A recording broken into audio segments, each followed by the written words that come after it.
इतिपिसो भगवारहं सम्मा सम्बुद्धो विज्जाचरणसम्पन्नो सुगतो लोकविदो अनुत्तरो पुरिसधम्मसारथि सत्था देवमनुष्याणां बुद्धो भगवति.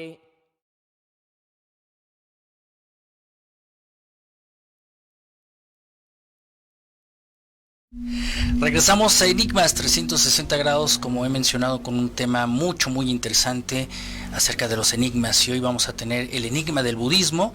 Y bueno, tenemos aquí en la mesa a Upasaka Javier Chávez. Muchísimas gracias. Gracias a ti. Gracias por estar en Enigmas. Practicante del budismo Theravada. Así es, del linaje Theravada. Del linaje Theravada.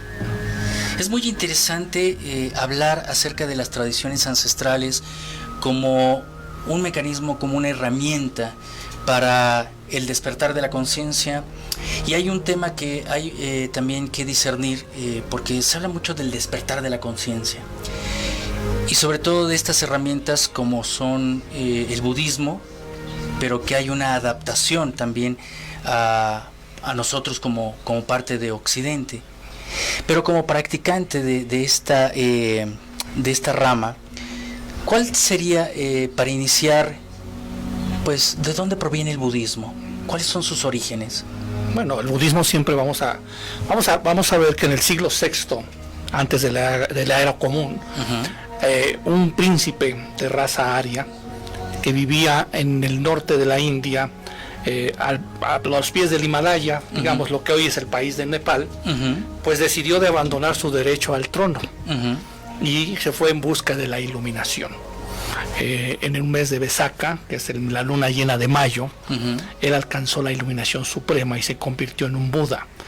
Un Buda que es un ser por kalpas o kalpas, como se dice en sánscrito, aparece en la tierra para iluminar y elevar la conciencia de lo que estamos hablando aquí, de los seres humanos. No decide entrar en Nirvana y se queda con nosotros para compartir su enseñanza, de la cual pues voy a tratar de compartirles. Y estaríamos hablando de Buda con su nombre como Siddhartha Gautama. Así es, el Buda histórico es Siddhartha Gautama. Este es el que lo conocemos y de los cuales muchos registros, inclusive hoy en día se están haciendo excavaciones donde fuera el palacio de su padre, del Raja Suddhodana, ¿verdad? Entonces sí hay documentos inclusive arqueológicos que denotan la existencia de este ser en nuestro planeta. Y también con ese nombre que también se le conoce como Sakyamuni, Sakya, ¿no? De hecho, la palabra Buda fue un término que vino mucho posterior. ¿Sí? Buda quiere decir el despierto. Dentro de la tradición hindú, de la religión hindú, se conocía la denominación del despierto, el Buda. Cuando él alcanza esa iluminación se le conoce como Sakyamuni, ¿sí? El sabio de los Sakyas. Su padre gobernaba a los Sakyas, a ese reino que tenía él, y entonces se le conoce como el sabio de los Sakya. Más adelante vamos a ver que la tradición del budismo se va abriendo y los linajes se van ampliando y vamos a ver más Budas. Pero del que nosotros aprendemos y del que nosotros vamos a tener esa herencia para encontrar nuestra liberación y tratar de llegar a Nirvana es el Buda Sakyamuni. El ejemplo, ¿no? Sobre todo es un prototipo del ser humano. Es un prototipo. Él vino a presentar un prototipo alcanzable para el ser humano. ¿Sí? Hablemos un poco antes de entrar en esta parte histórica dentro de la filosofía como tal. Se habla mucho del despertar de la conciencia y es un término también que se ha trastocado, ¿no? Se ha convertido también en New Age. Sí, claro. ¿Qué podríamos hablar acerca de lo que sería un real despertar de conciencia? Manejémoslos desde el punto de la fe. La fe. Vamos a hablar de la fe dentro del punto de vista del budismo. ¿Cómo se maneja la fe? No la vamos a ver como en todas las religiones. Una fe de creencia ciega en alguna divinidad, en algún ser, ¿sí? Sino que la fe budista lo que nos pide y en lo que hace hincapié es en la visión, en la penetración, en el conocimiento y en la compasión. Cuando nosotros hablamos de estos términos, pues que no son comunes, pues vamos a tener que adentrarnos en su estudio. Para los budistas, la palabra sada significa fe o creencia, pero que es una confianza nacida de una convicción. Y esa convicción, ¿de dónde viene? De saber que existió un Buda, que a través de un gran esfuerzo alcanzó la liberación de todas las corrupciones mentales que tiene el ser humano, y que está libre y que rompe con el ciclo de renacimientos que tiene en este planeta. Por ahí empieza fe. También se le llama a la fe en el budismo el término eipasika, que invita a venir a ver, a venir a probar, y no solamente creer por creer ciegamente. El budismo te invita a comprobar lo que estás haciendo, ¿sí? Es una comprobación y es encarnar esa sabiduría en base a la práctica, en base a la experiencia. Exactamente. ¿El Buda qué nos da? El Buda, cuando viene, nos enseña el Dhamma, que es la doctrina, acompañada del Vinaya, que es la disciplina. Hoy en día, comúnmente lo conocemos como budismo, pero algunos budistas estudiosos del tema le llaman Buda Dharma. En sí lo que es Dhamma Vinaya, doctrina y práctica, y no funciona una sin estar acompañada de la otra. No puede ser tener toda la enseñanza, toda la doctrina, todos los discursos del Buda sin llevarlos a la práctica. Decía el Buda, es como si estuvieras cargando una canoa en tus espaldas y no la utilizas para atravesar el río. Esa fe es una disposición de aceptar con confianza la declaración que hizo del Buda, ese despertar de profundidad del ser, de la existencia sintiente. Esa convicción puede enseñar el camino a la meta suprema, que es el nirvana. ¿Qué es el nirvana? La liberación de todo, ¿sí? La liberación de las corrupciones mentales, la liberación de los apegos y los deseos, y el no renacimiento, el no devenir, como hablamos en budismo. ¿Estamos hablando de palabras correctas como nirvana o nirvana? Sí, lo que pasa es, como yo vengo de una tradición que es la Theravada, que es una línea directa de la tradición oral desde el Buda. Ya vamos a hablar exactamente de esa derivación, pero sí, continuamos. Maneja la lengua Pali. Después hubo, se dividieron y hubo diferentes linajes que usaron la lengua sánscrita.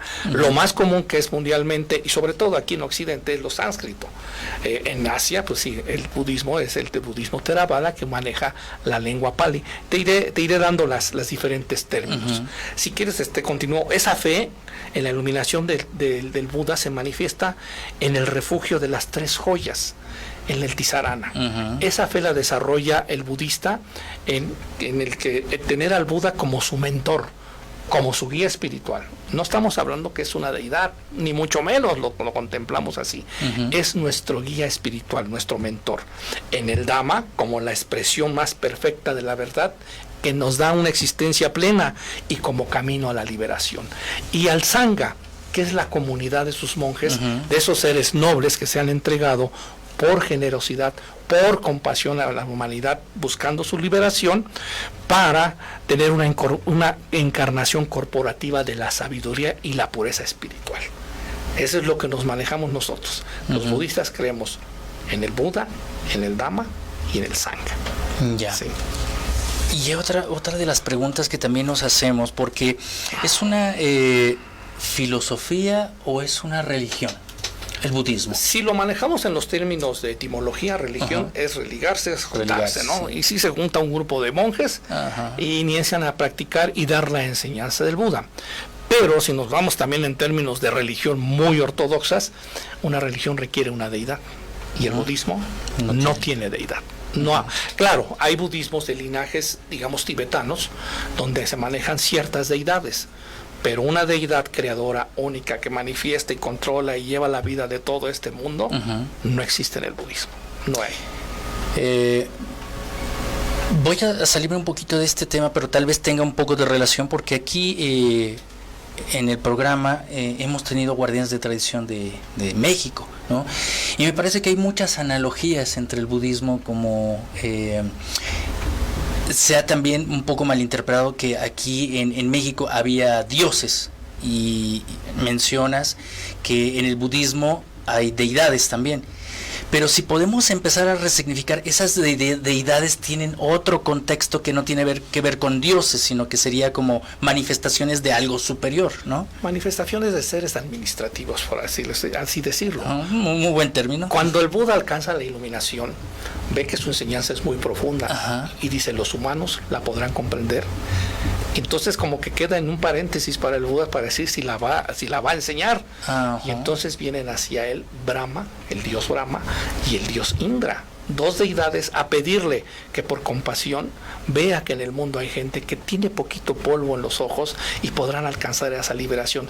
Desde los textos canónicos del budismo ya hablamos de deidades, pero no una deidad única, no una deidad suprema, diferentes deidades administrativas, por así decirlo, que controlan y le dan vida a este mundo. ¿Sí? Es la que podemos manejar.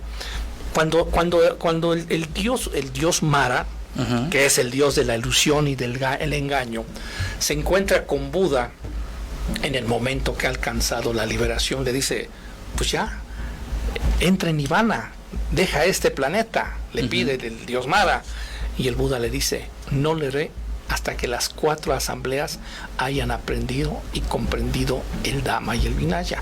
¿Y cuáles son esas 4 asambleas? Son los discípulos que va a haber del Buda. Los discípulos nobles, o también los conocemos como Ariya Sangha, que son los monjes dentro de sus diferentes niveles de progreso. Son monjes que les llaman bhikkhus y bhikkhunas, las mujeres, y los upasakas y upasakas, nosotros los laicos, hasta que esas 4 asambleas no hayan comprendido el Dhamma y el Vinaya, el Buda pudo dejar este planeta. Y así lo dejó asentado. Esto es en base a las clases de los discípulos, ¿no? Así es. Entonces entramos con una cosa: ¿quién es budista? ¿Cuál es el término? ¿Quién es budista? Y yo empiezo, ¿quién no es budista? Aquel que no ha escuchado el Dhamma del Buda, ni ha tenido con la sangha o la comunidad de los monjes. Es totalmente desconocido. Quien sí es budista es aquel que ya tuvo contacto con la sangha, con la comunidad de monjes, ha encontrado al Buda como el mentor, como el instructor y el guía espiritual, y van a buscar un refugio en el Buda, lo que nosotros le llamamos en Theravada el Panchasila, que son los 5 preceptos. Primero son el refugio. Al Buda, por refugio voy.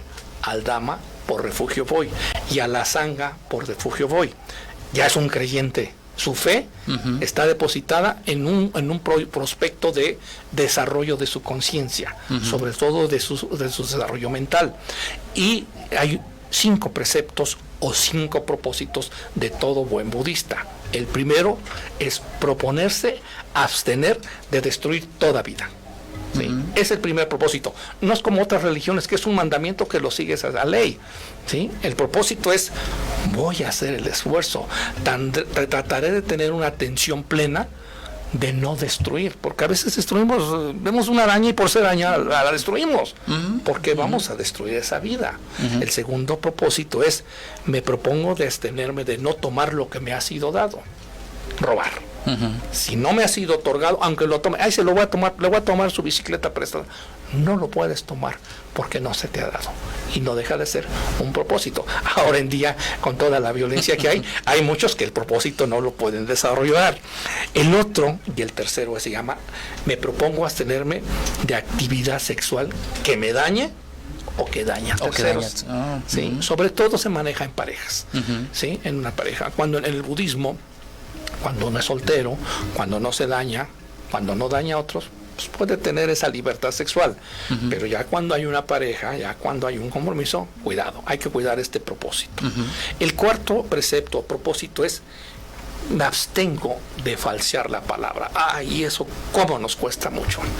Porque no solamente viene el chismorreo, viene el juicio, la condena. Siempre salimos como con una máquina etiquetadora de alimentos de los centros de los comerciales que etiquetaban antiguamente, ¿recuerda? Así salimos a la calle a etiquetar a todo mundo, que si está gordo, que si está flaco, que si está feo, que si está alto, y vamos etiquetando. Inmediatamente después de etiquetar, damos un juicio. ¿Me agrada o no me agrada? ¿O me es neutro? Pero no paramos todo el tiempo, y entonces este propósito nos ayuda. Hay una forma de bondad muy grande en esto.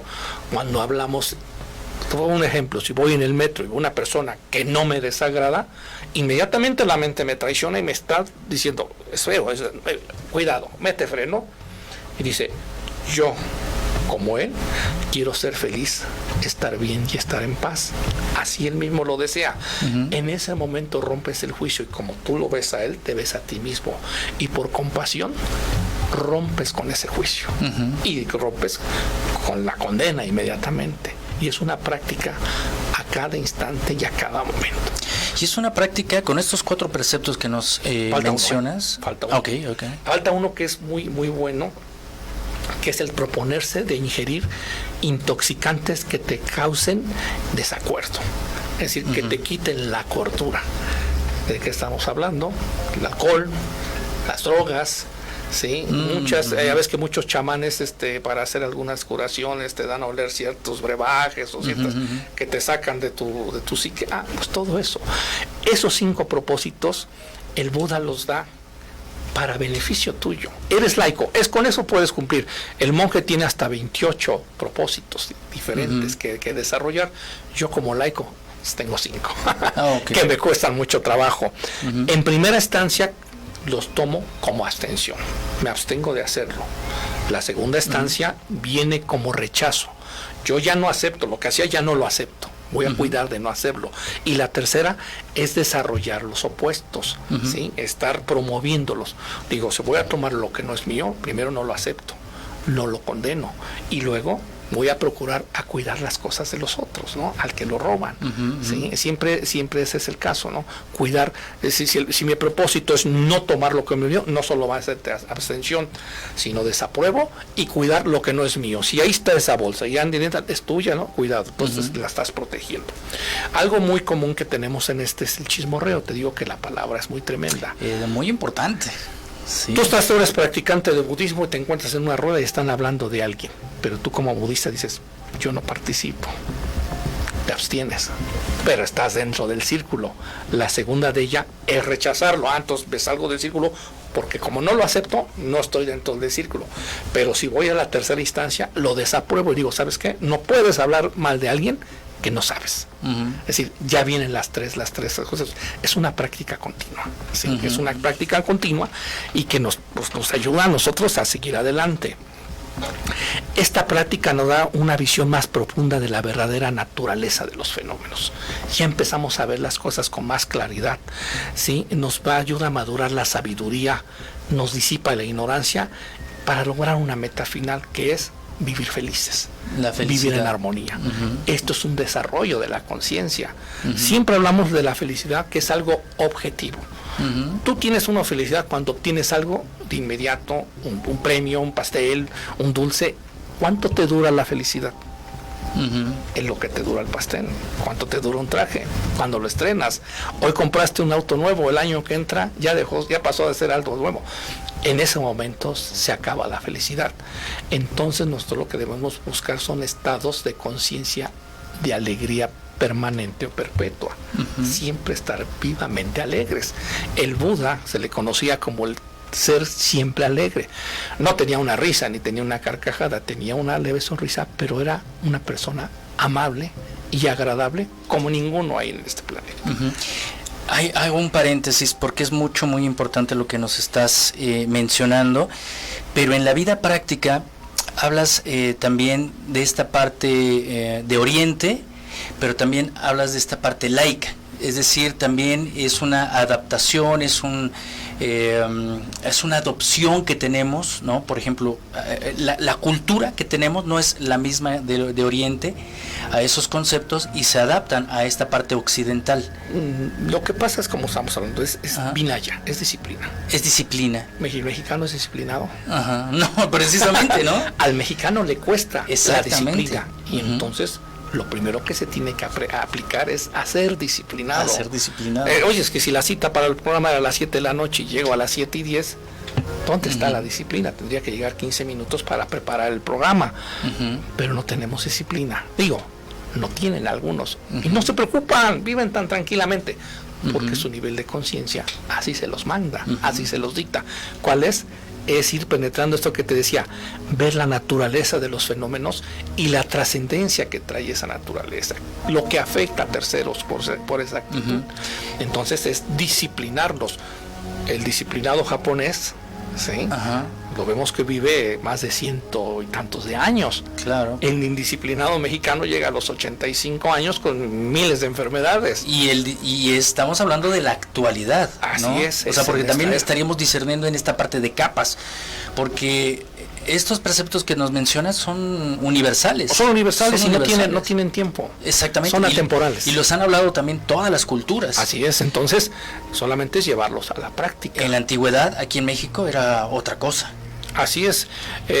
Había una cosa que yo manifiesto mucho, es la falta de respeto de los jóvenes hacia los viejos, hacia los ancianos. Exactamente. Hoy en día con tanta tecnología, yo veo esa falta de respeto, pero ¿sabes qué? Por esa falta de disciplina, veo que el mismo viejo mexicano no se da su lugar. El viejo mexicano debió haber llegado ya a un estadio de tener sabiduría, por muy mínima que sea, porque dice el dicho, y lo dice bien, más sabe el diablo por viejo que por diablo. Exactamente. Entonces el viejo mexicano, por su propia experiencia de vida, debe ser sabio. ¿Y sabes qué? No lo es. Aquí había ruedas de sabiduría a los círculos del fuego para escuchar a los ancianos, para escuchar la palabra. La tradición de los antiguos. Eso es lo que quiere decir Theravada. Okay. La senda de los viejos, la senda de los ancianos.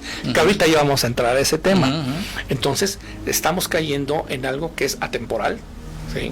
La enseñanza del Buda es atemporal, está vigente para todo tipo de tiempo, para todo tipo de cultura. Solamente es penetrar.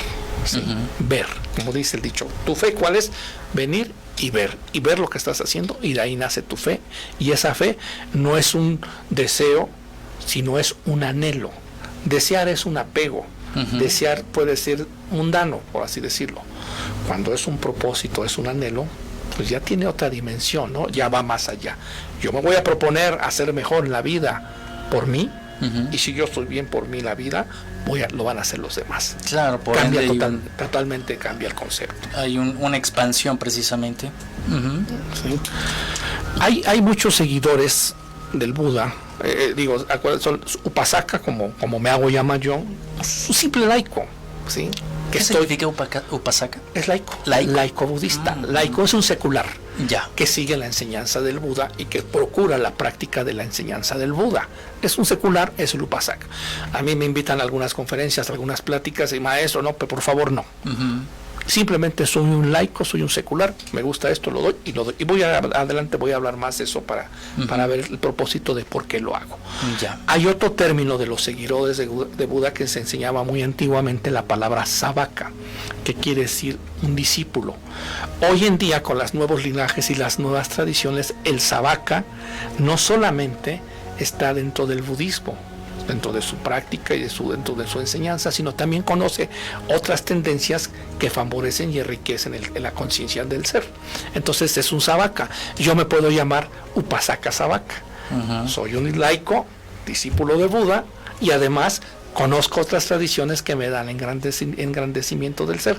El problema es llevarlas a la práctica.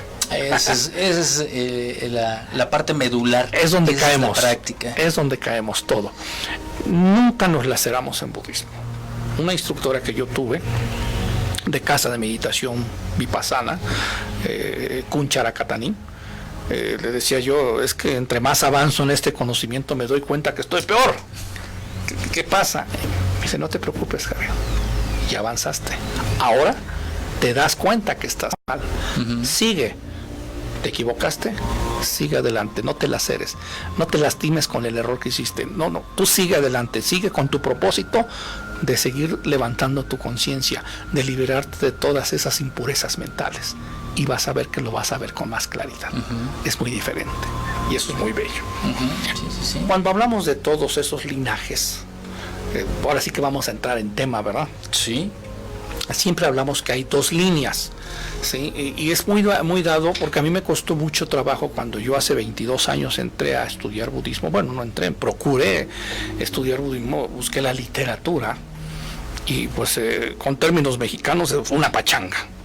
Encontraba libros de esto y de esto, y era una confusión, tibetanos y zen, y yo no sabía ni qué, y veía términos Theravada y términos Mahayana, y eran términos occidentales que que no comprendíamos. En Occidente esa literatura no se comprendía. Digo, después de 20 años ahora todo es mucho más fácil, encuentras mucho más libros, más información. Y en nombres es muy complejo, ¿no? Precisamente porque viene de Oriente, las palabras son como complejas, ¿no? Así es. Entonces, yo me ubiqué hasta hace 20 años. Qué bueno que me invitaste a este programa para conmemorar mis 20 años como budista Theravada. Muy bien. Pude encontrar la senda de los ancianos, que es la línea directa. Pero para comprender esto, déjame darte un poco de historia.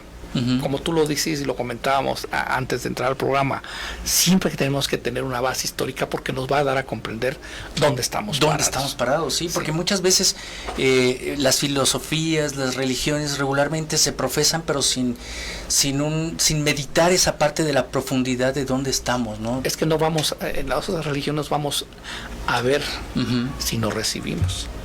El ser humano está acostumbrado a recibir. Otra vez términos muy mexicanos, peladito y a la boca, ¿no? Y aquí no, aquí te invita, ven, prueba y comprueba, ¿sí? Y entonces, pues esa es la parte. Todo empieza en los concilios budistas. Los concilios budistas se dan. El primer concilio budista que tenemos a razón fue después de la muerte del Buda, cuando él entró en su parinibbana, que fue en el mes de mayo, en el territorio donde está, vienen los monzones que son muy fuertes, y termina hasta 2 meses después.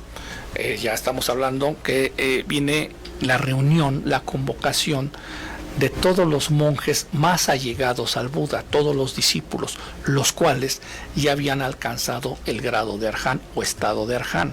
¿Qué quiere decir Arhan?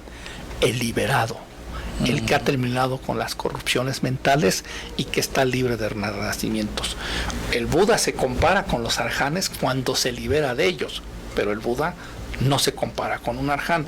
El arhan es un santo, si lo queremos ver con esos términos, liberado que ya no vuelve a nacer. Ese concilio es la reunión de 500 arhan para leer y hablar, hablar de las enseñanzas del Buda. Y en ellos fue convocado el discípulo principal, el ayudante del Buda, que también era su primo, Ananda, que fue quien escuchó todos los discursos, todas las parábolas, todo lo que enseñó el Buda. Él tenía una memoria increíble, claro, estaba a un punto de ser arhan, y él aprendió todo lo que el Buda enseñó. Inclusive el Buda iba a practicar sin llevarlo él a otro lugar. Cuando regresaba y se encontraba con Ananda, le explicaba lo que había enseñado, y Ananda, como una computadora, iba registrando todo aquello del Buda. Cuando se hace este concilio, se vieron 2 conceptos primero. La tradición dice que primero se habla del Vinaya. ¿Cómo se dio el Vinaya? Cada regla y su origen como lo dio el Buda. Así quedó determinado en la tradición. Así lo enseñó el Buda, la regla y el origen. Y así se va a seguir llevando por siempre, ¿no? En ese concilio queda. Y luego viene el Vinaya, el Dhamma, perdón, toda la doctrina, toda la enseñanza. Y la enseñanza la empieza a recitar Ananda. Por eso cada vez que nosotros vemos algún escrito canónico de las enseñanzas del Dhamma, siempre empieza con así escuché decir. ¿Sí? Es lo que dijo, que es la tradición oral. A partir de ese concilio se da la tradición oral, y toda la enseñanza del Buda se fue transmitiendo de esa forma. Un siglo después, ya por el año 385 antes de la era común, empezó a haber un problema en la disciplina de los monjes, y entonces se llevó un segundo concilio en la ciudad de Vaisalis para poner orden en la disciplina, en el Vinaya. Viene un tercer concilio, pero este es muy importante, porque este se celebra en la ciudad de Pataliputra, en la región del norte de la India, en el reinado del rey Asoka Priyarsarjin, Asoka el Grande, un personaje muy destacado en el budismo, y que fue por ahí del año 245 de la era común. En aquel entonces existían alrededor de 18, se les dice escuela o órdenes diferentes de monjes, ya de la práctica del budismo. Y este concilio lo convoca el Raja, porque ya había una relajación, pues ya llegaba extrema de los monjes, ¿no? De esas 18 escuelas fueron convocadas por el Raja, algunas asistieron, otras no, pero sí asistió una línea que se conoce como los Mahasanjikas o de la Gran Comunidad, la cual se separa del concilio, no está de acuerdo, quiere una relajación más de la disciplina entre los monjes y se separa de este concilio. Ahí ya se llama el Dhamma de una tradición oral a través de los Theravadas.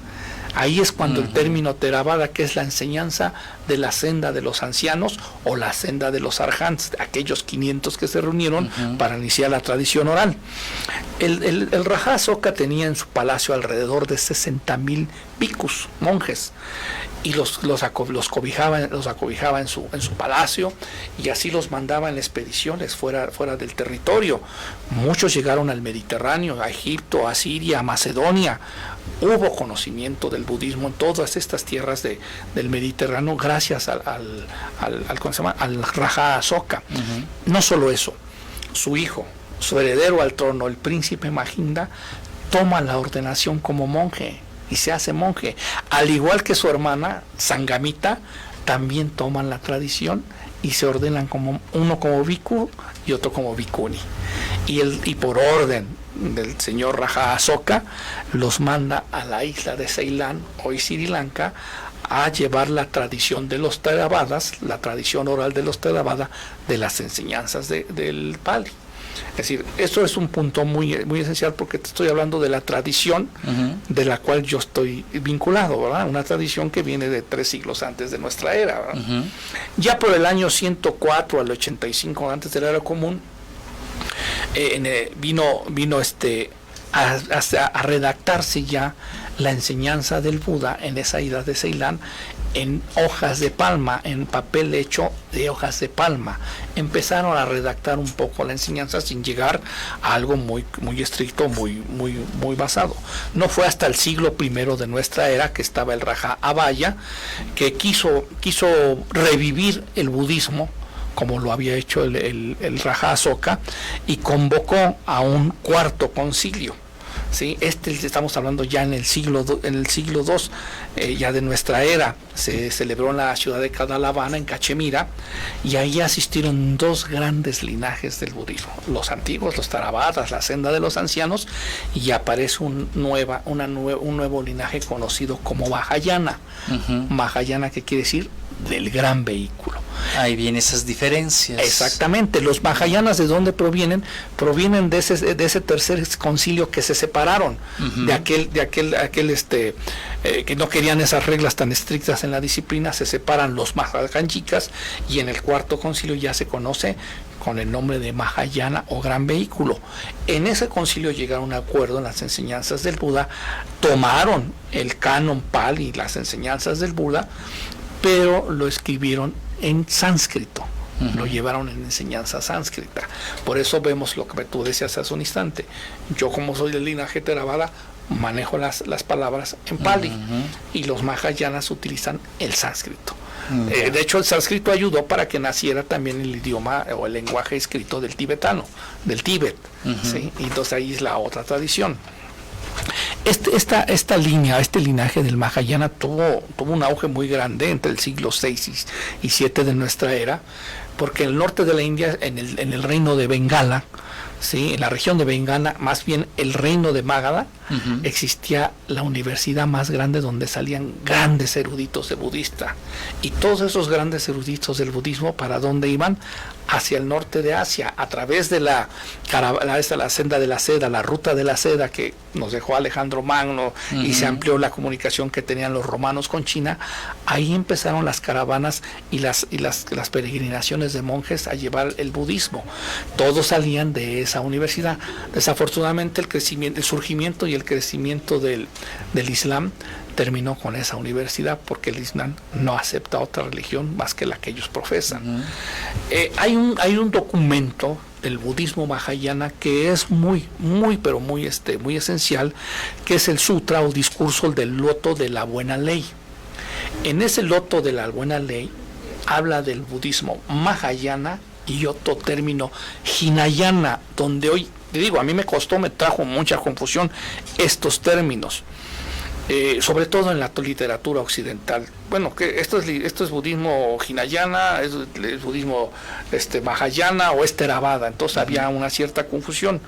El budismo mahayana hace mención de estos términos, pero en el año de 1950, que se podía hablar como el quinto concilio budista, la comunidad mundial se junta en la ciudad de Colombo, India, y decide que el término Hinayana queda totalmente terminado, porque la tradición de los Theravadas, que fue llevada a Ceilán, donde en un inicio se escribió el Dhamma en hojas de palmera, después se empezaron a recitar y ya se escribió, y nace el canon Pali, que se conoce como el Tipitaka o tres cestas, discursos menores, discursos mayores y la filosofía budista. Son los tres. Entonces deciden dejar a un lado el término Hinayana porque en la región de la India desapareció, y entonces las dos tradiciones más grandes del budismo existente hoy en día es Theravada y Mahayana. Porque se han hablado de más tipos de budismo, pero estos serían los principales que se manejan en vamos a hablar histórico también. Después de ese canon Pali, el canon Pali que llevaron los Theravadas, viene el canon sánscrito, que viene que es de los Mahayanas, que se perdió desde luego por todas estas invasiones. Sin embargo, fue llevado este canon a China, donde hay un canon chino, fue llevado a Japón, donde hay un canon japonés, y fue llevado a Tíbet, donde hay un canon tibetano.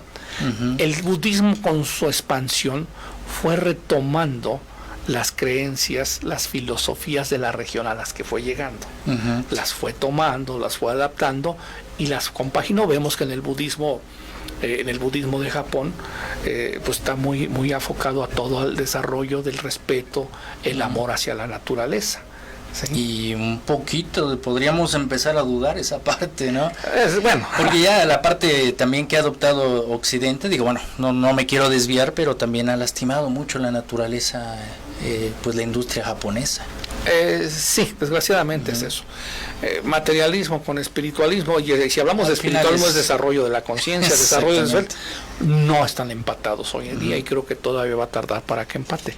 Pero creo que habemos mucho que estamos cuidando en que siga esta existencia. Que siga esta existencia. Y yendo a esta parte del budismo Theravada, Mahayana, perdón. ¿Cuáles son estos elementos que ya están involucrados que han llegado para nosotros en esta parte de Occidente? ¿Cuál es el que predomina más? Bueno, siempre fue, en México siempre encontramos un nivel tibetano. El budismo tibetano tiene predominancia aquí en México. Ahí está el enigma. O sea, por lo regular siempre tenemos el estereotipo tibetano. Sí, para nosotros el budismo es tibetano. Y estas palabras son, a la vez, yo creo que lo estarán escuchando todas las personas que nos escuchan en la radio y también nos ven en esta transmisión. Son términos un poco complejos, ¿no? Y siempre el estereotipo lo adoptamos como tibetano. Sí. Una meditación tibetana, el budismo tibetano. Pero existen otras linajes, exactamente. Son las líneas de enseñanza. Porque incluso lo vemos hasta espacios tan al extremo, por ejemplo, de Mongolia, ¿no? Por ejemplo. En Mongolia es Mahayana y es tibetano. Exactamente. Sí. Mira, yo tengo algo muy presente dentro de los estudios que yo hice. Hay una profecía de Padmasambhava, de aquel gran maestro indio que llegó al Tíbet y predijo que cuando los caballos anduvieran en ruedas y el pájaro de hierro volara, el budismo sería esparcido en el mundo como hormigas. Iba a desaparecer de Tíbet, pero iba a crecer. Y así sucedió con la invasión que fue en 1952 de China al territorio del Tíbet. Sale el budismo tibetano y en todo el mundo hay cientos de escuelas tibetanas que te dan la enseñanza del budismo tibetano como tal. Aquí en México tenemos Casa Tíbet, tenemos la nueva tradición Kadampa, que es tibetana, tenemos el centro Losel, que es tibetana, tenemos el centro budista de la Ciudad de México, bueno, que aquí toma las tres tradiciones, no te he hablado de la tercera, pero toma Theravada y toma Mahayana, pero ahí están presentes, es más fuerte, y vamos a ver por qué. ¿Por qué sería en más el fuerte? budismo Theravada se le llama que es el estado a alcanzar es el estado de Arhan. ¿Sí? Este no necesita ayuda de nadie y mucho menos metafísica. Sigue la enseñanza fiel del Buda. También se le conoce como budismo primitivo o escuela del sur. Predomina la disciplina. Tú ves un monje Theravada, su vestimenta es muy sencilla, su comportamiento es muy simple, muy respetuoso, muy serio. En el budismo tibetano cambia. El monje tibetano ya trae reloj. Digo, si vemos el de la tradición Gelupa del Dalai Lama, pues trae zapato de cuero, ¿no? Trae zapato de lujo. El Theravada trae sus sandalias, como fue la tradición antigua. No te quiero decir de la tradición Kadampa, a la cual yo pertenecía hace 22 años y de la cual aprendí muchísimo.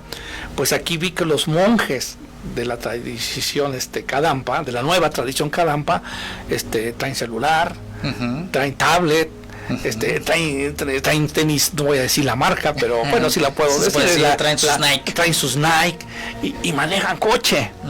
Es decir, tú ves al Theravada y ves al Kadampa, son totalmente diferentes. Es el resultado de esos concilios, de esa separación, de esas líneas. Sin embargo, ni ninguno deja de ser propositivo para el ser humano, y lo vamos a ver dónde va. En cambio, a este budismo Theravada, que es que busca el estadio de Arhan, la liberación, alcanzar nirvana, muchos le dicen que es el nivel un poco envidioso, ¿no? Yo veo mi desarrollo espiritual y y me desaparezco de este planeta. Sin embargo, cada vez que hay un Arhan en este planeta, hay una elevación para todos los seres humanos. Un Arhan, recordemos que es un liberado. Un liberado. Sí, es un ser que rompió con las corrupciones. Ya no vuelve a renacer. Ya alcanza el nivel de Nirvana, el nivel que alcanzó el Buda, el estado Nirvana.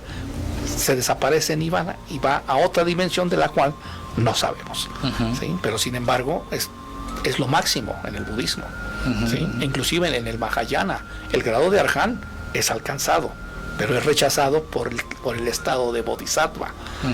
En el caso de Pali es Bodhisatta. El Bodhisattva es aquel que rechaza entrar a Nirvana y se queda en el planeta para ayudar a sus hermanos humanos a alcanzar la liberación.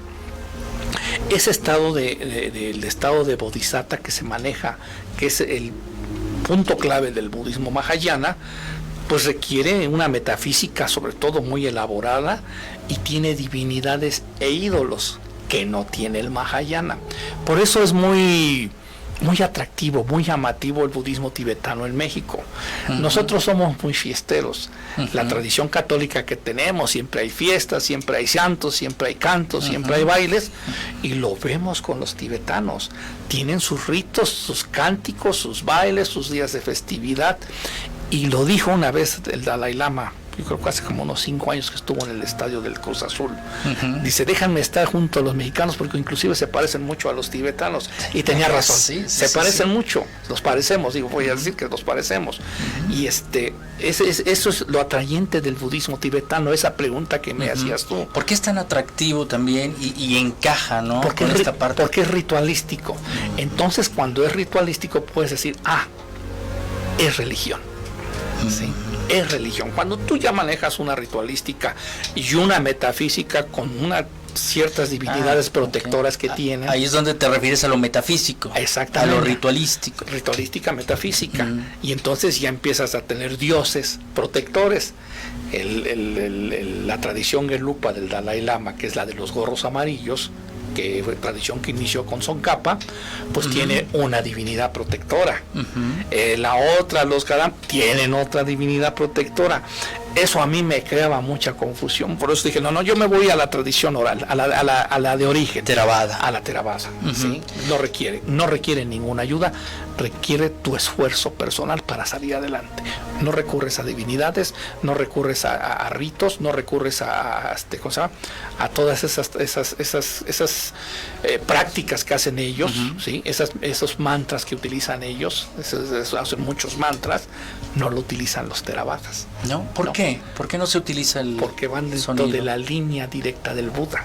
El Buda no te enseñó mantras. No, para nada. Es que sí, ahí es donde tenemos que filtrar, y ese es también otro de los enigmas, que tenemos una idea ¿no?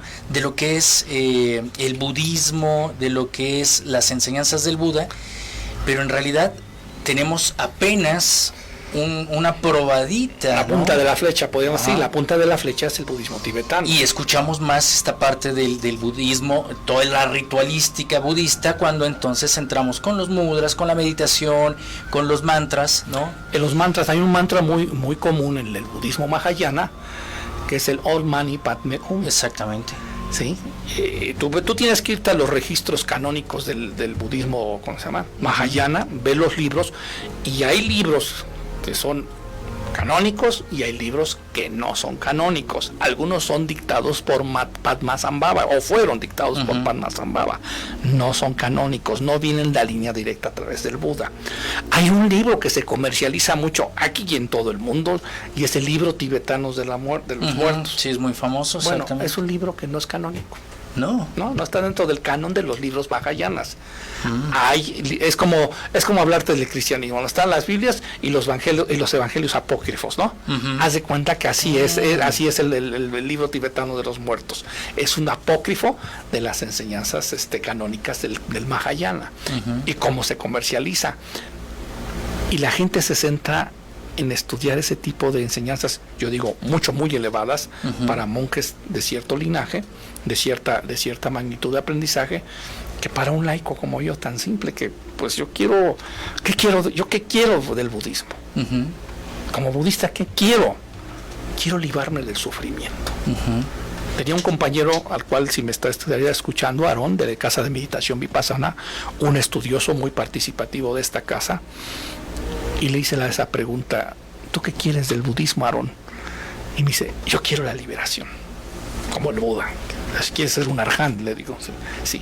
Digo: yo no soy, yo te juro que no estoy en ese nivel. ¿Sabes qué quiero yo? Un mejor renacimiento. Ese mejor renacimiento, ¿sabes cómo lo tengo? Dejando de sufrir en este mundo, quitándome esas trabas mentales que tengo en esta vida, para que la próxima vida sea más satisfactoria, sea más plena. Y en este mundo tan occidentalizado, ya nos vamos enrutando a esta parte ya final del programa, cuando está esta adaptación, esta adopción, que podríamos decir, del budismo, y que está esta parte Theravada, el Mahayana, y obtenemos este estereotipo que tenemos del budismo tibetano,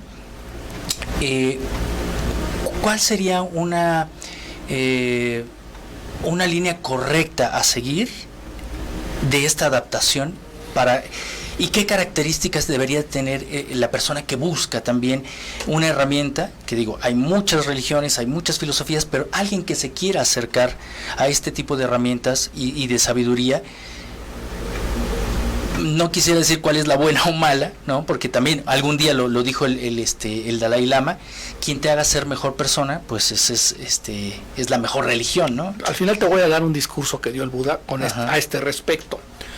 Todo budismo es bueno. Exacto. Porque sigue los 5 puntos directos del Buda, que vamos a dar más adelante. Pero haciendo un paréntesis, ¿hay algún sesgo, hay alguna línea que digamos, una recomendación de por este lado yo encontré en base a la experiencia? Ahí donde sientas bien, hay una parte, dice, ahí donde tú estés, que esté de acuerdo con tu razón, que hace el bien a los demás, acéptalo, toma y haz el bien. Así diría el Buda, ¿no? Acéptalo y tómalo con amor. Es decir, si está de acuerdo a mi razón, está hablando con tu nivel de conciencia. Los niveles de conciencia que manejamos, pues hay niveles de conciencia de maternal hasta triple o cuarto doctorado, aquí todos revueltos en este mundo. No es la conciencia de mi pobre amigo barrendero, que la conciencia del de la casa de bolsa. Sin embargo, a lo mejor el barrendero tiene mayor nivel de bondad y de compasión que el de la bolsa. Hay niveles de aprendizaje y de enseñanza. Qué bueno que hoy en día haya variedad. Yo asisto a los diferentes centros budistas porque me gusta observar, me gusta conocer, me gusta estudiar, y con mucho gusto veo que van muchos con fe a adentrarse. Es tan difícil sentarse en la posición del loto. Cómo me costó trabajo y cómo me sigue costando, y yo los veo que ahí están. Y no pierden, y no pierden, y no pierden, y siguen, y dejan de ver la telenovela por ir a meditar, o dejan de hacer alguna actividad en sociedad con amistades por estar aprendiendo, ir a pláticas del Dhamma, ir a retiros espirituales los fines de semana.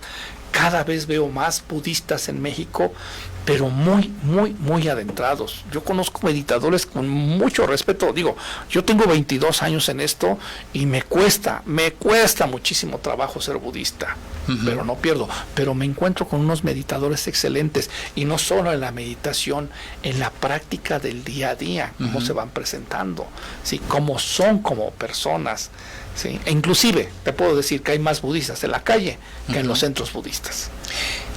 Pero hay gente más bondadosa, hay gente con más compasión, con más generosidad en la calle que nosotros que estamos metidos ahí estudiando. Claro, pero también hay esa doble parte, ¿no? Que también deberíamos de decir. A veces las filosofías, cuando se occidentalizan, y eso es como un término muy raro, muy negativo, ¿no? Pero se pierde como ese sentido. Es decir, cuando hablo de occidentalizar, he tenido la oportunidad, por ejemplo, de hacer viajes al Amazonas, y veo que las partes nativas, no porque sea malo, pero ya se desensibilizan de su entorno, y pues como decimos, ya traen los tenis, se aíslan de lo que es la naturaleza. Entonces, en esta parte, cuando se occidentaliza el término del budismo, o este estereotipo del budismo, ya es como una parte de élite también, ¿no? Bueno, se va tropicalizando, utilicemos la palabra tropicalizar. Hay aquí en México y en el mundo entero una tradición que es el Centro Budista de la Ciudad de México. Y él toma las tres líneas, toma el budismo Theravada, Mahayana y Vajrayana, del cual vamos a hablar ahorita. Ahí hay un tropicalismo. ¿Por qué? Porque cuando asisten a sus centros los interesados, los alumnos, vamos a decir, a aprender, está adaptado a su circunstancia. Sankarashita, que fue un monje que inició esta tradición, si no mal recuerdo, en Inglaterra, y que ha crecido mucho en el mundo entero, pensó con la vista occidental y dice, ¿qué le voy a dar? ¿Cómo le voy a dar el budismo a los occidentales? Pues haciendo una enseñanza donde estén implicadas las tres tradiciones y que no se encuentre encerrado. Entonces, si tú vas al centro budista, y le estoy haciendo propaganda, cuando vas al centro budista de la Ciudad de México, puedes encontrar la enseñanza Theravada, puedes encontrar la enseñanza Mahayana y puedes encontrar la Vajrayana. Y entonces estamos viendo ese tropicalismo que es adaptable a las circunstancias de Occidente. En el Mahayana, regresándonos otra vez, en el Mahayana siempre esa ritualística metafísica nos lleva a una escala ascendentes de Budas y Bodhisattvas. Y ese bodhisattva principal que tiene el Mahayana, que es muy respetado, muchos honores y homenajes, es Avalokitesvara, que es el bodhisattva de la compasión, hijo espiritual del Dhyambuddha Amitabha. Fíjate, esto no lo tenemos en el budismo Theravada. La metafísica devocional que tiene el budismo Mahayana es mayor, y que muchos occidentales les agrada, la aceptan y se acomodan. Bien, siempre y cuando de no dejar de llevar la práctica. Puedes conocer todos los bodhisattvas que hay, puedes conocer todos los budas que han existido, pero acuérdate, nosotros tenemos un Dhamma y un Vinaya que dio Sakyamuni, una doctrina y una enseñanza que tenemos que practicar. Lo demás es accesorio. Te ayuda, al principio sí te ayuda mucho, porque como lo decimos, tenemos esa tradición católica cristiana muy festiva, muy ritualística. Se llegan a sincretizar, ¿no? Puede decirse que puede haber, ¿no? Yo no lo he visto, no lo he visto que llegue a haber un sincretismo de budismo y cristianismo, pero te puedo decir algo. No, en base al ritualismo, ¿no? O sea, de que somos fiesteros, pachangueros, eso sí. Nos adaptamos a la parte de tibetana, por ejemplo, ¿no? Un monje me dijo ¿por qué el tibetano hace tanta danza? ¿Por qué tanto baile? Dice, eso ayuda a la fe de los que tienen una conciencia mínima, de los que tienen una conciencia menor. Alimenta esa fe. Y sí me dejó, digo, yo me siento mucho, ¿no? Digo, no, dice, hay un porqué. Siempre hay una contraparte, hay una situación atrás que nosotros la tenemos velada. Esos ritos, esos cánticos fueron dados para este tipo de gente.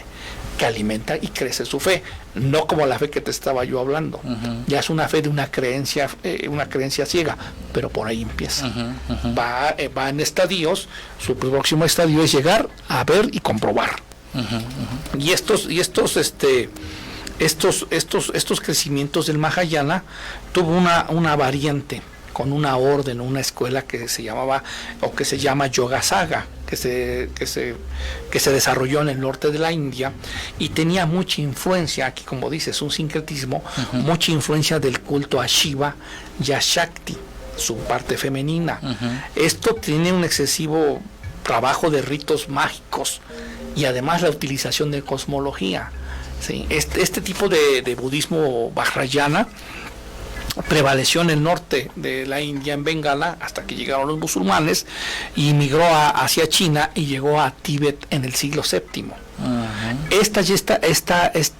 Este budismo vajrayana se fusionó con prácticas muy arcaicas que tenían los tibetanos, recuerda que pues vivían aislados, y con ritas de sectas Bon del norte de Asia. Esas sectas Bon pues es un chamanismo metafísico ritualístico.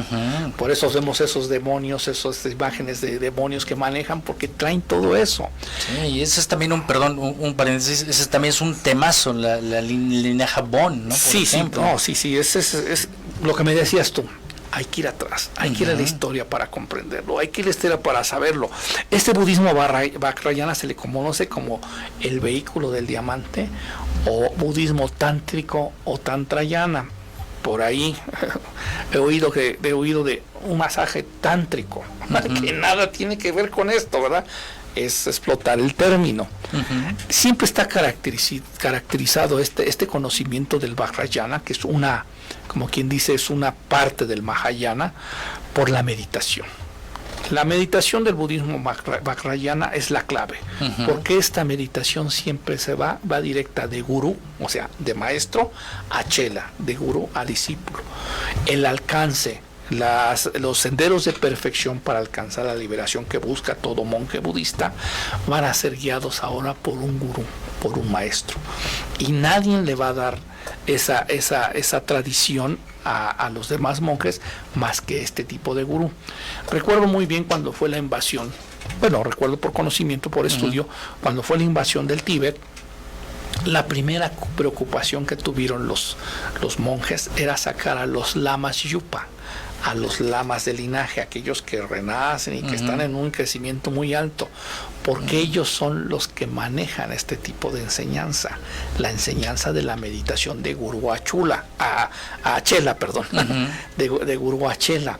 En la escuela Gelup, en la que es la del Dalai Lama, los gorros amarillos, solamente practican el Vajrayana, los lamas yupa, o sea, estos lamas de linaje, y los Kempo, que están arriba de ellos, en proporción a que son los que otorgan, los Kempos son los abad, por así decirlo, los abad del monasterio, y son los que dan las iniciaciones y los rangos de alcance que van teniendo los. Son dos de todos los, aquí los anoté para decirte, mira, en el budismo tibetano el Genji es el laico, el Yetul es el novicio, el Gelón es un monje ya ordenado, el Jesi es un monje que ha estudiado el budismo por 12 años, se le conoce como doctor en budismo. Ya después vienen los lamas con más años de práctica, o aquellos de linaje que desde niños ya tienen ese avance, y luego vienen los Kempo. Entonces date cuenta toda esa categoría de rangos que tienes para alcanzar el verdadero Vajrayana, el verdadero budismo tántrico. Solamente 2 niveles de monjes lo manejan, los lamas y los Kempo. De ahí en fuera todos están en el proceso, y sobre todo los del budismo tibetano de la escuela Gelup están procurando eso. Y hablando un poquito de esa parte de la meditación, porque eso es algo que llama mucho la atención a las personas, ¿no? ¿Cómo puedo yo alcanzar un estado de bienestar, ¿no? A través de una introspección, a través de estar conmigo mismo. ¿En base a qué técnica? Porque muchas personas dicen que voy a tal disciplina y voy a meditar. ¿Hay alguna característica? ¿Qué bases tendría para las personas que se quieran acercar a la meditación, por ejemplo? Mira, por experiencia propia te voy a decir que sí es muy difícil. más cuando venimos de una tradición que no está ligada a estas tendencias orientales. Tú te decía en un principio que es muy difícil la posición. Luchas con la posición del loto porque no estás acostumbrado a estar sentado a nivel de piso, o fisiológicamente no puedes sentarte en la posición del loto y te cuesta mucho trabajo. Es un distractor, pero también es un elemento de práctica. Exactamente. La más sencilla, Satipana, ahorita te doy el nombre, es la respiración que dio el Buda, la meditación sobre la meditación que dio el Buda. ¿Sí? Siempre es recomendable, donde tú estés parado, donde estés tú, haz un intermedio, detente, párate y haz una respiración, observa si puedes cerrar los ojos, si los quieres hacer con los ojos abiertos, depende cómo sea tu nivel de concentración, observa tu respiración. Tu respiración es lenta, tu respiración es agitada, tu respiración es profunda, tu respiración es profunda. Cuando tú estás practicando eso, estar observando tu respiración afuera, adentro y sobre todo al inhalar se infla el estómago, se dice afuera, y al exhalar dice adentro, tú estás trayendo tu momento al presente. En el momento en que tú empiezas a observar tu respiración, ese es el instante. Es a través de la meditación, es el presente, porque divagamos en todo momento. Dice mi maestra Kun Chakaratani, decía, el chango ya está brincando en las ramas. Sí, y el chango es la mente. Es muy común para nosotros cuando nos metemos a bañar, que estás medio adormilado en las mañanas, sales a tus actividades del día y te piensas a bañar y sales y dices, me lavé las orejas, atrás de las orejas, o me tallé bien los talones. ¿Por qué sucede eso? Porque estamos recordando, mientras nos bañamos adormilados, estamos recordando el pasado, o estamos tratando de administrar el futuro. ¿Qué voy a hacer? Tengo la junta, tengo que salir, dejar a los niños a la escuela, bla, bla, bla, y me olvidé del momento presente. Que es tan delicioso en estos tiempos de lluvias y de fríos despertarte y tener agua caliente en tu casa. El agradecimiento. Y sentir, es decir, a través de tu cuerpo, sentir el agua. Sí, cuando te estás enjabonando, sentir cada momento y no estar pedido.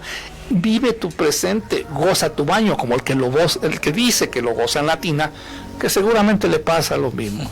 ¿Está recordando lo que hizo el pasado o estoy administrando el futuro? Y cuando nos vamos al pasado, siempre nos trae momentos muy desagradables. Es que me dijo, y yo le debía haber contestado esto, pero si no le dije aquello, me resultó, y entonces estamos divagando y es un desgaste tremendo de energía cuando debo de estar en presente. Recomendación, párate, detente en la vida un instante, 5 minutos, observa tu respiración y vive tu presente. Te darás cuenta que si esta práctica es asidua, diario, 3, 4 veces al día, la vas haciendo, la base es la respiración. La respiración, no hay más. Hay más meditaciones. Tendríamos que tener otro programa para ello. Pero sobre todo la respiración. Haz un stop, entra a respirar y vas a ver cómo vas a encontrar la paz. Nosotros los Theravadas siempre decimos que estés bien, que estés feliz y que estés en paz. Para poder estar bien, tienes que tener paz. Para estar bien y en paz, pues tienes felicidad, va de una de la mano, entonces desarrolla las tres, es práctica. Porque la atención en la respiración nos mantiene precisamente en ese presente y lo podría recomendar porque realmente es algo que sí he hecho, se quitan los pensamientos. Tu presión arterial baja. Si tú eres hipertenso, olvídate, te baja la presión arterial y tu ritmo cardíaco se nivela. ¿Sí? Si siempre vamos apresurados en la calle haciendo las cosas de nuestro trabajo, si tenemos a las mujeres que tienen que trabajar y que tienen que cuidar a los hijos, que es todavía más trabajo para las mujeres, están alteradas. Un instante, nomás 5 minutos, detente y vas a ver lo maravilloso que te ayuda. Yo como Theravada ya he empezado a estudiar, te decía que iba a casa de meditación vipassana, creo que soy uno de los peores practicantes, pero en alguna ocasión me pude sentar en la escalinata del auditorio, ahí en la calle de Reforma, a mediodía, inclusive era la feria del libro y tal, imagen del libro que realizan ahí, y en la escalinata me senté a meditar. Y como dijo el Buda, lo tengo que lograr, y lo logré, estuve 40 minutos meditando, con todos los elementos de distracción que tuve para poder desarrollar mi meditación. Y dije, bueno, estoy bien. Por este día lo hice. Mañana es otro día, pero tengo que seguir adelante con la práctica. Muchas veces se malentiende esta parte de poner la mente en blanco. Y existen demasiados distractores como para mantener una mente en blanco, pero en realidad no es mantener una mente en blanco. ¿Qué sería entonces? Hay dos tipos de meditación budista. Déjame ver mis apuntes, porque te digo, sí es muy, ¿cómo se llama? Es muy profundo. Es muy profundo hablar del tema, y siempre todo está basado en la respiración, ¿verdad? Pero una es meditación que se conoce como, aquí la tengo, mira, Samatha Bhavana. Es aquella meditación de concentración. Tienes muchos soportes y muchos elementos de focalización. En budismo hay 40 elementos diferentes de observación. El Buda te daba la meditación que era adecuada para ti. Estamos hablando de discípulos de Buda. ¿Qué sucede? Que hoy llegamos a un centro budista y si trata de meditar, es muy diferente. Aquí hay este tipo de meditación. Siempre es una concentración, siempre va de la mano de la respiración, enfocarte en ver elementos como el aire, el fuego, el agua, la tierra, algún color, amarillo, azul. Hay otras meditaciones para monjes más fuertes, como es observar la muerte, ver un cuerpo en descomposición. La meditación de concentración también te lleva en estar meditando sobre la enseñanza del Buda, que es el Dhamma, que es el Vinaya, la vida del Buda. Te ayuda también porque pues es el prototipo del ser humano. Tú sabes que puedes llegar al nivel de un Buda, a esa liberación. Todas ese tipo de meditaciones te ayudan, pero son de concentración, ¿sí? Son Samatha Bhavana, así es su nombre. Y estos se abstrae la mente de todo. Tienes estadios mentales de unificación. Además, la mente es imperturbable y se absorta totalmente. Tú puedes ver una persona ahí y está absorta de todo, pero no erradica las trabas mentales que yo te digo. Esas trabas mentales, esas impurezas mentales que tenemos, no las erradica. Y entonces ahí viene un problema. Esa meditación Samatha Bhavana es similar a lo que dices, voy a alcanzar Samadhi, que son los diferentes 4 niveles de llanas que alcanza a Samadhi. Ya la sublimidad. Sí, ya estoy en Samadhi. Ojo, pero Samadhi no me da la liberación, no me corta las impurezas y no me rompe los renacimientos. Entonces vuelvo a regresar. Estábamos hablando antes de entrar aquí las 3 raíces del mal, que es la aversión, ¿sí?, la avidez y la ignorancia. La aversión siempre está presentada por odio, coraje, rencor, rencillas. La avidez, estamos deseando todo, tan pronto tenemos una cosa ya estamos buscando la otra. Y necesitamos de aquella. Y la ignorancia, pues porque tenemos conceptos encontrados, lo que decíamos, no comprendemos una cosa y ya estamos metidos en otra. Están muy enraizadas, vamos en la práctica, pero por eso decía el Buda que eran las raíces del mal, porque están tan arraigadas que en el momento menos esperado aparecen. Está el ejemplo de, todos vieron las caricaturas de los Simpson. Exactamente. Flanders creo que era el cristiano sí, que le aguantaba cuanta barbaridad hacia Homero. A Homero, sí. Y demostraba él las virtudes que manejamos en el budismo, la compasión, la bondad, la ecuanimidad, todas ellas. Pero no había erradicado de sí mismo las raíces del mal, ¿no? las impurezas mentales. Y llegó un momento en que explotó, que ya no aguantó Homero. Ese capítulo vi hace 15 años con mi hijo cuando estaba chico, y explotó Flanders y salieron y afloraron las raíces del mal. Eso es lo que pasa. Entonces hay otro trabajo de meditación que es aquel que conocemos como Vipassana, ¿sí?, que quiere decir ver claramente, la erradicación de las purezas y te libera la mente de obstáculos. Vipassana no es otra cosa que el mindfulness, que está desarrollado de un discurso del Buda. Esta es la visión justa, la visión cabal y la visión penetrante. Entonces, cuando tú meditas como Vipassana, tú estás sentado meditando, estás observando la posición de tu cuerpo, tus sensaciones, tus respiraciones, los sonidos, los olores, los sabores, el tacto y la mente. La mente que viene con un ferrocarril lleno de vagones con tonterías, lo único que tú tienes que ver que tu mente pasa con un ferrocarril y la dejas ver y vas y no te enganchas, no te subes al árbol del chango a andar brinca y brinca con él. Sí. Y entonces eso es vipassana. La vipassana ya es una, no se abstrae uno, sino que encara el día a día, ¿sí? Hay un discurso del Buda del cual no recuerdo el nombre. Y se acerca una anciana al Buda y le dice: Bante, que sea Señor, o Bhagavat, bendito. Así se le hablaba al Buda. Bhagavat, yo ya soy muy anciana para poder practicar como sus monjes. ¿Qué me puede usted recomendar? Y le dice el Buda: cuando hagas tus actividades del día, haz tus actividades del día. Si barres, barre. Si lavas, lava. Si comes, come. ¿Cómo comemos a 1000 por hora? No, saborea. Siente cómo tus muelas, tus dientes están triturando, estás haciendo el bolo alimenticio y cómo lo sientes que pasa. Y además de estar haciendo eso, tu posición del cuerpo, la presión que ejerce la silla en tus glúteos, tus rodillas, tus plantas de los pies, todo, y los sonidos. Está pasando un camión, está un avión por ahí arriba, por allá la mamá le está gritando al niño.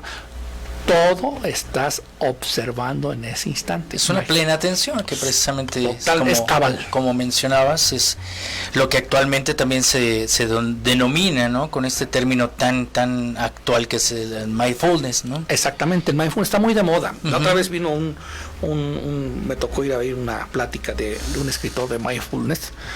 Y le digo: oye, pues yo trato de hacer mindfulness 20 años y nomás no me resulta. Sí, porque se habla muy sencillo. Sí, no, ellos te dicen que en 10 meses ya estás, pero a todo dar. No. Hay gente que sí tiene una práctica muy asiduada y sí le resulta. También hablemos de niveles de conciencia. Yo soy un espíritu chocarrero y creo que me cuesta más trabajo. Porque he escuchado dentro de algunas investigaciones que, por ejemplo, los propios monjes, ¿no? Que ya estaríamos hablando de otros niveles, tiene que haber como una especie de 10 años para obtener 1 minuto de claridad. Un minuto. Está dividido en yanas y vas alcanzando el primer yana, el segundo yana. Es decir, pero te digo, hablar de esto es hablar. Necesitaremos dos programas a la Sí, ¿no? Y ya enrutándonos ahora sí esta parte final, y pues es muy interesante, es muy vasto, ¿no? Es muy vasto. Ahorita hemos matizado esta parte histórica, esta parte de la diferencia de estos dos linajes, ¿no? Pero sin embargo, la gente sigue teniendo esa búsqueda de encontrar una herramienta precisamente para la felicidad o para la plenitud, porque hoy nos estaremos dando cuenta que tenemos un factor de distractores terrible. O sea, no solamente es los miedos que crea todo un sistema, lo que hoy conocemos como Matrix, ¿no? Así es. Y la herramienta que es la parte del budismo, y que se asemeja, yo veo una gran semejanza a muchas de las tradiciones ancestrales, incluso a la tradición ancestral aquí en México, que no es lo de hoy, sino toda esa sabiduría ancestral. Hemos escuchado aquí, por ejemplo, a la parte olmeca, ¿no? Que es una parte... Toltecayo, ¿no? La olmeca, ¿no? Ah, no, es anterior, sí. Es mucho anterior. Sí. Y tenemos... meditaciones, tenemos posiciones que prácticamente son como el Hatha Yoga, ¿no? Y que se asemejan tanto a esa parte ancestral de Oriente.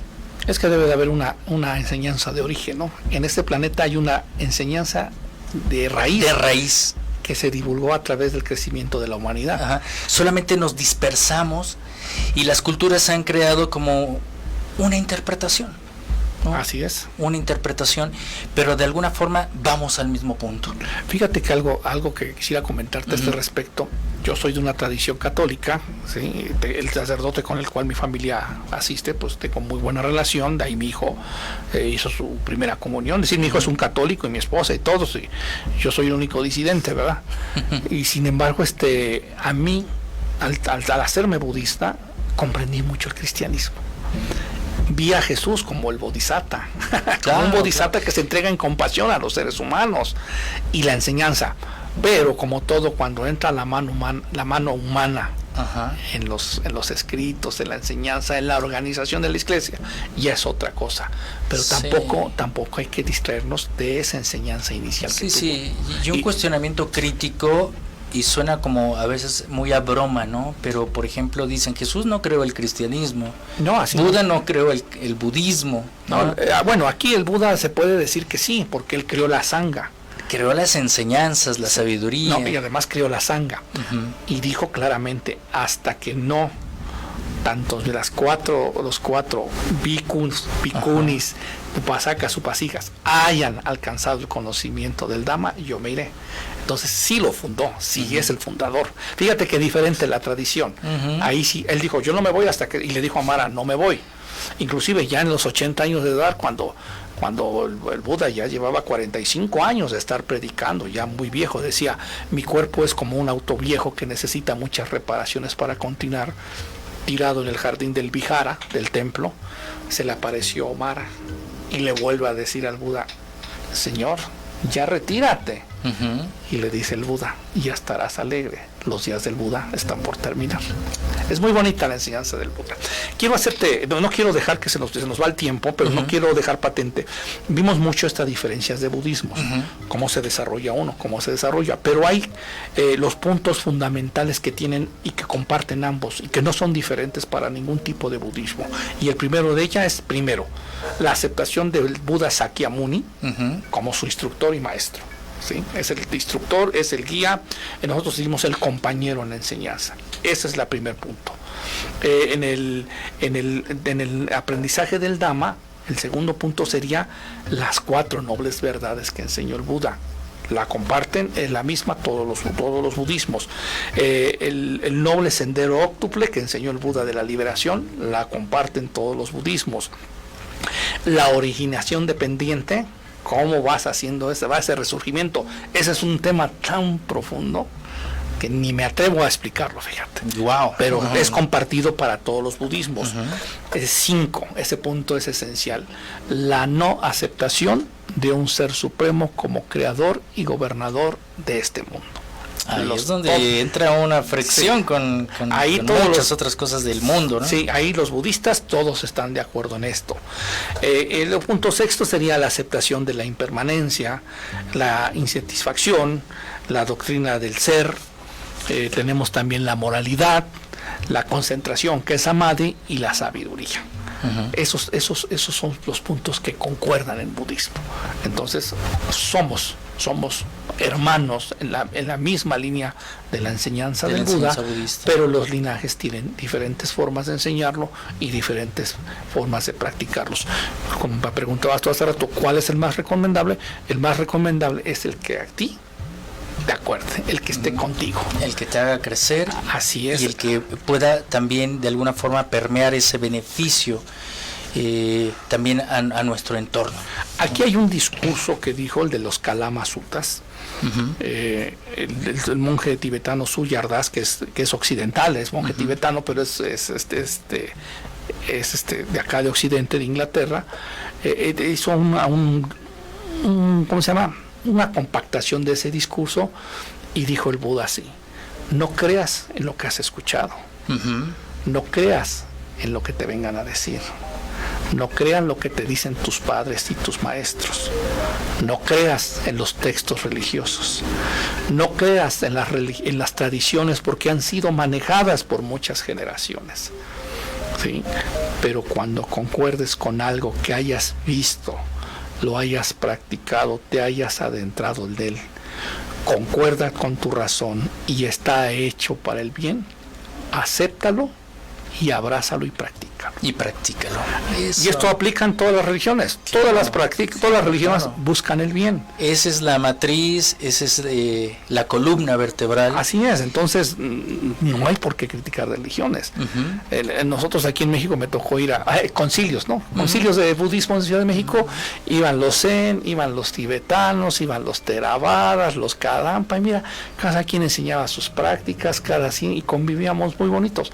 En cristianismo no veo que se junten así. así. No, no, precisamente, y desgraciadamente ese es el factor por el cual tenemos que regresar a esta parte ancestral, porque mucho, haciendo también esta parte constructiva del cuestionamiento, a veces lo que es el catolicismo tiene que renovarse, tiene que volver a sus fuentes raíces, porque también se ha modernizado, se ha adaptado y también se ha vuelto parte de un sistema.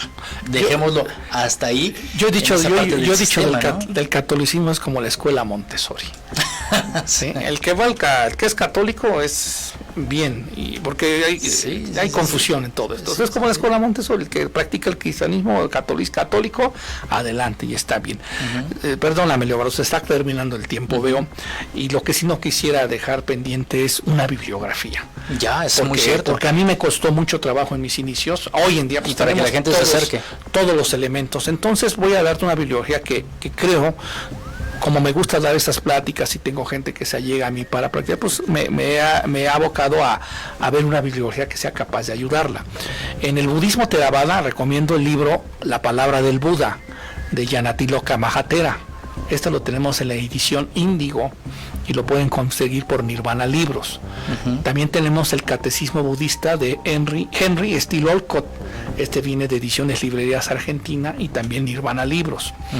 La esencia del budismo, o el noble sendero de octubre, del maravilloso monje Bhikkhu Bodhi, ¿sí? Que viene por la editorial Edad Nueva Era.